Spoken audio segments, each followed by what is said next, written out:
Hi అండి. ఈరోజు మనందరి కోసం పనసపొట్టు కూర చేస్తున్నానండి. పనసపొట్టు శుభ్రంగా 4, 5 సార్లు కడుక్కున్న తర్వాత చక్కగా స్టవ్ వెలిగించుకొని ఉడకబెట్టుకుంటా ఉండాలి.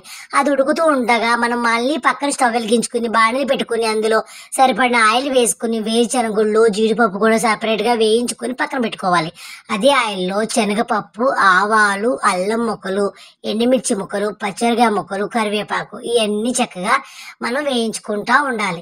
చూసారు కదండీ! చింతపండు పులిహోర మనం ఎలా అయితే చేస్తామో సేమ్ అదే విధంగా ఇలా వేయించుకొని చక్కగా మనం అలా వేగుతూ ఉండాలి. ఇలా వేగుతూ ఉండగానే ఈలోగా మన పనసపొట్టు కూర ఉడుకుతుంది కదా! అది ఉడికిపోయింది కాబట్టి చక్కగా అది నీళ్లు అన్నీ వడబోసి పక్కన పెట్టుకోవాలి. మనం ముందుగా చింతపండు రసం రెడీగా ఉంది కదా! ఆ చింతపండు రసం కూడా యేసుకొని సరిపడిన పసుపు, సరిపడిన సాల్ట్ కూడా వేసుకోవాలండి. అది ఉడుకుతూ ఉంటది. ఈలోగా మనం ఎండుమిర్చి, ఆవాలు చక్కగా చిన్న గిన్నెలో నానబెట్టుకుందాం.